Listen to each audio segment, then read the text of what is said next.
This is Top 30. Coming up, paper cups may be the next thing to get banned. Michelle Obama describes her first kiss with Barack. And the world's largest cruise ship just arrived in the United States. Hi there, welcome to the show. I'm Kristen Smith, and here are 30 things you need to know right now. As usual, your top Black Friday retailers are ready to rock and roll for the big day. Macy's, Kohl's, Walmart, Target, and Best Buy already have their ads out for the biggest shopping day of the year. Macy's is starting Black Friday with $200 Apple Watches and $100 coats for women. The top deals all over the Kohl's front page include electronics, including $24 Amazon Echo Dots and Fitbit Versas for $150.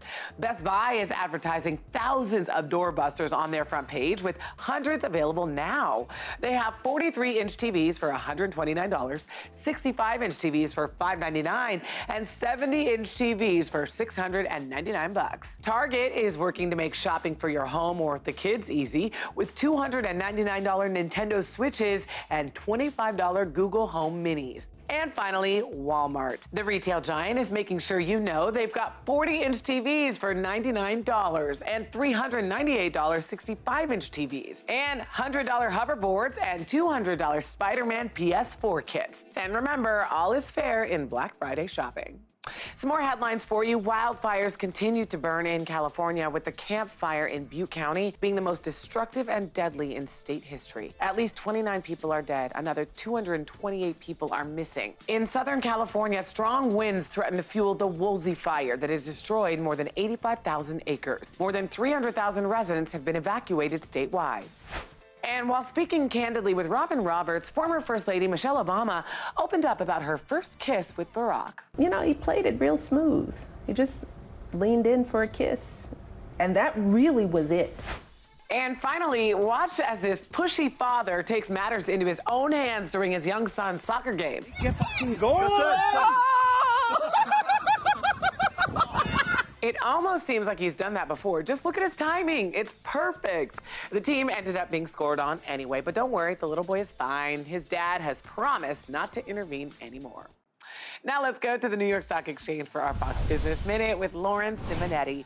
Lauren, what's the latest on Wall Street? Hi, Kristen. Amazon has opened its marketplace to Apple. It is directly selling Apple products, including the new iPhone XR and XS, Apple Watch, and iPad Pro. The HomePod, which directly competes with Amazon's Echo, will not be for sale. Presently, Apple offers very few of its products on Amazon.com, and most are sold through third-party sellers. Both companies teaming up share near trillion-dollar valuations each. Well, watch out, Tesla. Volkswagen reportedly wants to sell a self-driving electric car for $23,000. VW plans to use its size in Europe to offer a cheaper alternative to combustion engines. It's trying to stay competitive and protect hundreds of thousands of jobs in the process as European lawmakers push for fuel efficiency. And Miller High Life will flow from champagne bottles this holiday season. While you can't pop a cork off the new limited edition beer bottles, the booze will still flow freely and cheaply. Kristen? How much do these new bottles cost? A 40-ounce bottle will cost around $3.50, so much cheaper than champagne, as Miller High Life lives up to its reputation as the champagne of beers. Good to know. Thanks, Lauren. Time now for the New York Minute with Rosanna Scotto from Fox 5 New York. So, Rosanna, this first story makes me want to warn our viewers, don't try this at home. Not by any stretch of the imagination. So we've been keeping an eye on this young kid. His name is Justin Casciello. He's 20 years old now, but he's been on our radar since he was 16. Oh, boy. This is the kid, just so you know, who broke into the World Trade Center and scaled it, caused Homeland Security to go crazy. He was put on 4 years of probation. Now he found a new building under construction in New York and decided not only to scale the building, but to hang with one hand from this construction site. I mean, this kid does not get it. I mean, he's 20 years old. Yeah. I looked on his Instagram. He wrote, "Chase what sparks the passion inside you." Justin, hats off to you, but please do it carefully and lawfully. Right, That's what I say.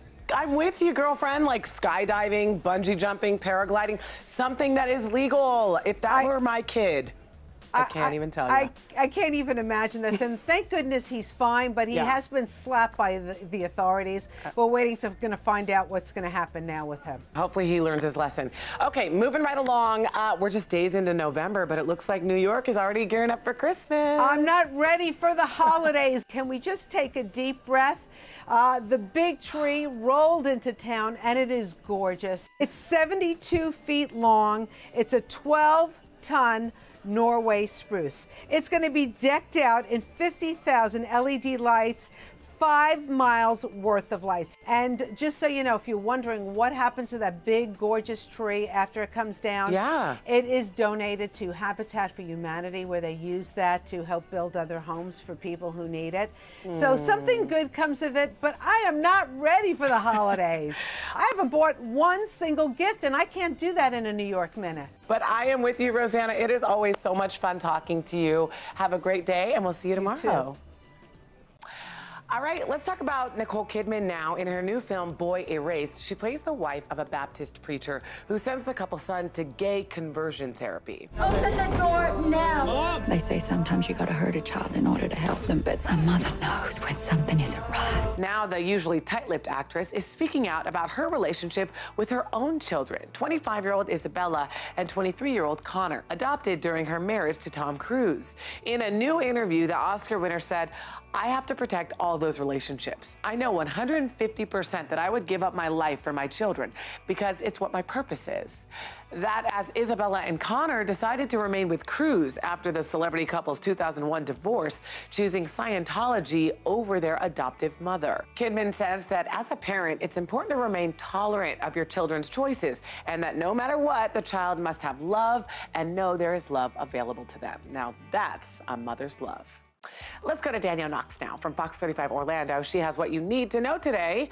So Danielle, I hear vitamins are getting a makeover. Well, Kristen, if you were always looking for the latest and greatest in beauty products, chic designer vitamins with sharp Instagram-worthy packaging and names like "Why am I so effing tired?" "Flatter me," and #mood pills aren't your grandma's Centrum Silver or price tag. Some can run upwards of $90 or more.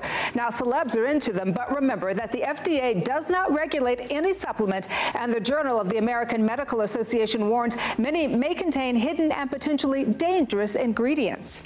Well, have you ever heard somebody jokingly say, "I like my coffee black, like my soul"?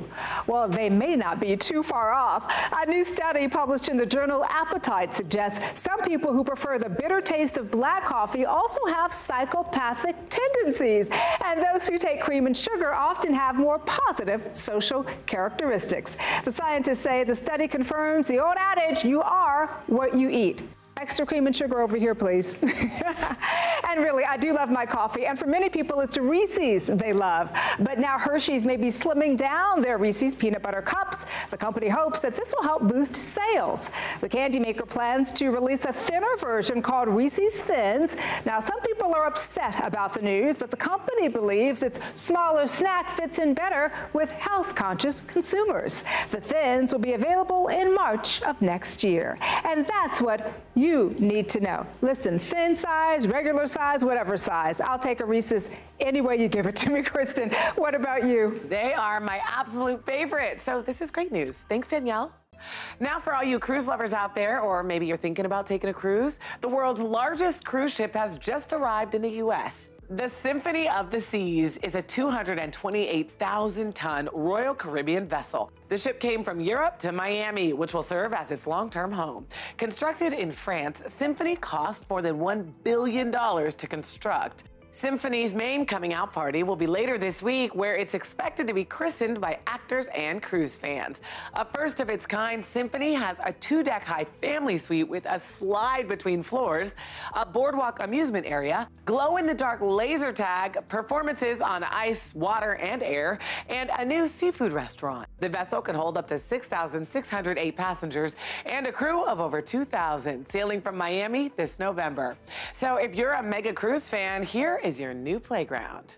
All right, still ahead, now your pet selfies can be used for a good cause. Don't go anywhere. Top 30 will be right back after these messages from our sponsors.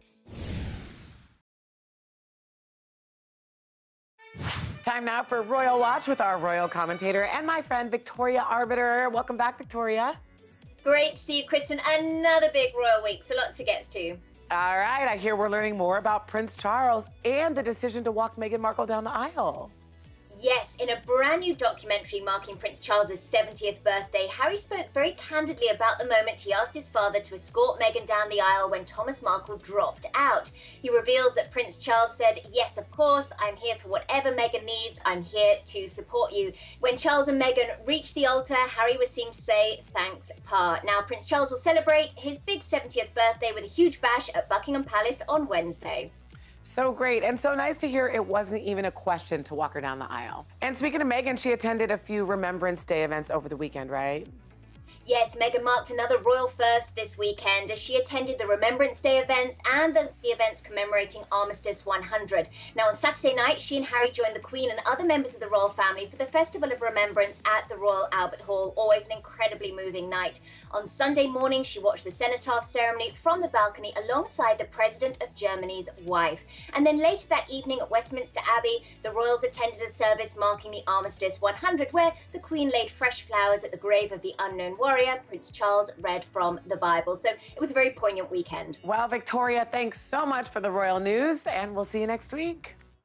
All right, first it was plastic bags, balloons, and straws. Now environmentalists have their sights on a new target, paper cups. While considered more environmentally friendly than their foam counterparts, experts say paper cups could pose dire threats. That's because they're coated in a plastic lining that must be separated at specialized plants before being recycled. As a result of the extra work, the UK reports just 1 in 25 paper cups are actually recycled. For their part, cup makers say it's consumers who need to learn proper disposal habits. Until then, some are starting to act. Goldman Sachs is banning paper cups in U.S. offices, claiming domestic operations waste 8 million non-recyclable cups, 1 million lids, and 850,000 straws a year. In the UK, Starbucks has levied a tax on single-use paper cups and is testing alternative, albeit more expensive, liners. But with the number of coffee shops surging in the U.S. and UK since 2012, hopefully a viable alternative is found soon. Okay, a couple of weeks into November now, and it's time to get ready for Thanksgiving, right?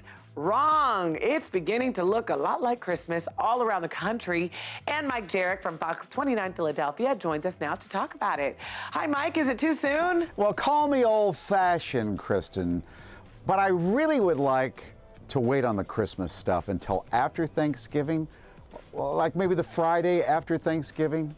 Can't I just bloat up on turkey first? But that's just my opinion. I can't do anything about it because already here in Philadelphia and other parts of the country, they have the 24-hour radio stations already playing Christmas carols. The bigger stores in America say they got to start now to make money. But we found a couple local smaller stores say no, they're going to hold off. Because we want to make it special for Christmas. We want to make it special for the Christmas season. And we keep it that way so that we don't have everybody get tired, you know, Christmas tired. So I don't know, Kristen, what do you think? Well, I like to celebrate Thanksgiving around this time of year, but to each their own. Thanks, Mike. Listen to this. Google is changing how it handles complaints about sexual misconduct after workers protested. Earlier this month, more than 20,000 employees in about 50 cities around the world walked out of Google offices. The protest came after the New York Times reported that former executive Andy Rubin had received a $90 million exit package after being accused of sexual harassment. CEO Sundar Pichai told employees, "I take this responsibility very seriously, and I'm committed to making the changes we need to improve." The company will now make arbitration optional for claims of assault and harassment. That means claimants now have the option to go to court instead of settling privately. Pichai also said the company will overhaul its process for reporting claims and expand harassment training. After the announcement, the organizers of the walkout said the company made progress but ignored several of its other demands about transparency and diversity. Well, Thanksgiving will be here before you know it. If you're cooking the big meal, you want to be prepared, which is why we have today's Top 30 steal, an Emerald 6-piece knife set at a special 66% discount. This colorful knife set includes a slicer, a Santoku knife, a Nakiri knife, a prep knife, a serrated knife, and a paring knife. Plus, they all come with protective sheaths. They have soft grip handles and super sharp blades. The non-stick design makes prepping so much faster. They're color-coded for easy identification, which also helps prevent contamination. The Emerald 6-piece knife set retails for $70, but today you can buy it for just $24. That's a 66% discount. You can get this right now at morningsave.com while they last. Welcome back. Most pet owners are obsessed with their cat or dog. And if you want to check, hop on any of your social media platforms and see how many selfies your friends have with their pets. But it could actually be for a good cause. A team of researchers in the US and the UK are looking for all the pet selfie takers out there to participate in a study on owner-to-pet relationships. The scientists are looking at the close bonds people have with their cats and dogs, and following pet selfies actually provides great insight. In an article featured in the BBC, Dr. Lori Kogan from Colorado State University said that 50% of owners have their pet as their feature photo on their devices. Kogan also said that with the advances in technology and popularity in smartphones and selfies, she wondered how this would play out. So now your friends have even more reason to post those puppy pics, and they'll just tell you it's for a research project. All right, we've all been there. Sometimes there just aren't enough hours in the day to get everything done. But there is a way you can better prioritize your tasks. And Cody Goff, host of the Curiosity Daily podcast, is here to tell us how. So Cody, I'm a big fan of to-do lists, but I hear we might need to rethink the way we write them. That's right, Kristen. If your to-do list is a mile long, then it might be time to make a don't-do list. Here's the idea. When you make a to-do list, you should make not one, not two, but 3 lists. The first list is for important stuff with no deadline, like buy more socks. The second list is for stuff to do now, like reply to your boss's email. But that final list might be the most important one, and it's your don't-do list. It's for things you're tempted to add to one of your other lists, but that you just don't have time for. This is where you list things you can delegate to someone else, or anything that's not as important as the other stuff on your lists. The don't-do list is kind of similar to the idea of swapping I can't for I don't. You won't say, I can't go out tonight because I'm working tomorrow. Instead, you say, I don't go out on weeknights. Stick to your lists, and who knows how much you can get done. Kristen? Great tip. Thanks, Cody. You can check out more on curiosity.com. In today's Hometown Stories from Fox 9 Minneapolis, Alexander Zhang is living an 11-year-old's dream. A toy he invented is being sold in stores and online. It's called Door Pong, and the concept is pretty simple. A string is attached to a ping pong ball, and it's then suspended from a door frame.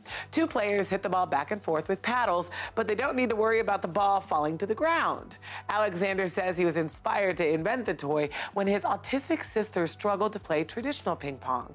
He submitted his first prototype to a contest for kid inventors by Fat Brain Toys in Nebraska. Well, out of the 160 entries, Alexander won. He was awarded a $2,500 college scholarship and will receive royalties as long as Door Pong is sold. And Alexander says he doesn't plan to slow down. I want to keep on creating and to be a businessman.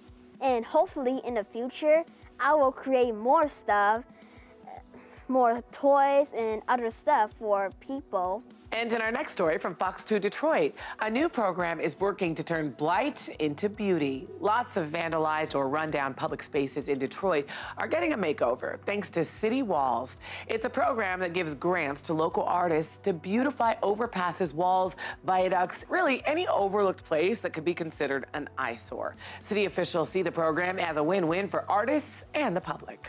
An opportunity for Detroit artists to show their skills and build their portfolio and work with us, and also beautify the city at the same time. And artists say they hope their work puts smiles on people's faces as they walk by. Well, stay with us. We have more things you need to know coming up. Welcome back. Did you know U.S. roads are the most congested in the world? The average American spends 41 hours a year in traffic during commuting hours. That's according to the transportation data firm INRIX. Drivers in over 1,300 American cities spend about 9% of their travel time staring at the bumper in front of them. Their average speed was under 9 miles per hour. The Wall Street Journal reports there are several reasons, like more people using ride sharing and living in downtown areas. All those online purchases we make have led to more delivery drivers as well. Cities are trying to change policies to solve the problem. In parts of New York and Washington, D.C., sections of curb are designated for deliveries or ride-sharing drop-off at different times. Philadelphia started cracking down on double parking. It's now issuing about 50% more tickets. Congestion isn't just inconvenient, it's also expensive. Just last year, traffic cost Americans about $305 billion. And that's it for today's show. Thanks for watching. Here's what's coming up on the next Top 30. You might be able to get some extra legroom on those holiday flights, but it doesn't come cheap. Plus, the most popular reason for visiting YouTube probably isn't what you think, and how a custom Spotify playlist can help you cook the perfect Thanksgiving turkey. You can also listen to today's biggest stories on the Top 30 podcast. It's all coming up on the next Top 30.